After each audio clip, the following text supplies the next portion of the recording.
எப்போதுமே வித்தியாசமான கதைக்களத்தை தேர்ந்தெடுத்து நடிச்சிட்டு வர கவினோட நடிப்பில் இப்போ வெளியே இருக்க படம் தான் மாஸ்க்கு. அறிமுக இயக்குனரான விகர்ணன் அசோக் இப்படத்தை இயக்கியிருக்காரு.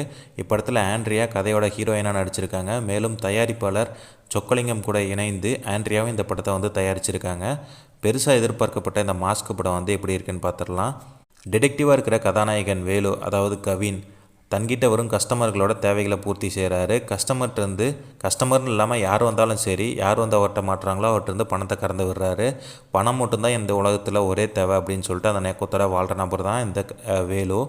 ஏற்கனவே திருமணமாகி இவருக்கு ஒரு குழந்தையும் இருக்குது. ஆனால் கணவன் மனைவியுடைய பிரச்சனை காரணமாக பிரிஞ்சு தனித்தனியாக வாழ்ந்துட்டு வராங்க.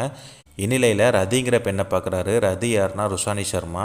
ரதிக்கும் ஏற்கனவே திருமணம் ஆகிருக்கும். ஆனால் அந்த திருமணத்தில் விருப்பம் இல்லாமல் இருப்பாங்க. இதற்கிடையில் ரதியும் வேலுவும் இருவரும் நெருங்கி பழகிட்டு வருவாங்க. இன்னொரு பக்கம் பார்த்திங்கன்னா, பெண்களுக்கு எதிராக பாலியல் ரீதியாக நடக்கும் தவறை கண்டித்து எதிர்த்து போராடி அவர்களை மீட்டு நல்வழிப்படுத்தும் நபராக என்ட்ரி கொடுப்பாங்க பூமி, அதாவது ஆண்ட்ரியா. அவங்கள நல்லா படிக்க வைக்கிற மாதிரி வெளியே ஒரு நல்ல முகத்தை காமிச்சிருப்பாங்க. ஆனால் இவங்களுக்கு பின்னாடி வேற ஒரு முகமும் இருக்கும்.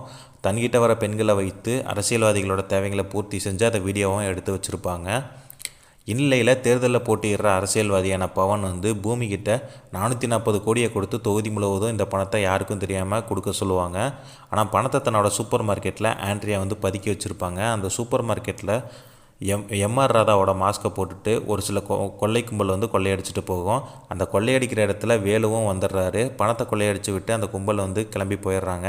அதே நேரத்தில் அங்கேருந்து ரதியோட வீட்டுக்கு போகிற வேலு, அதே நேரத்தில் ரதியோட கணவரும் வீட்டுக்கு வர தன்னோட கணவருக்கு தெரியாமல் வேலுவை எப்படியாச்சும் வெளியே அனுப்பிடணும்னு சொல்லிட்டு ரதி முயற்சி செய்கிறாங்க. ஆனால் வீட்டுக்கு வந்த ரதியோட கணவர் பேக்கில் எம்ஆர் ராதா மாஸ்க் இருக்கிறத கவின் பார்த்துடுறாரு.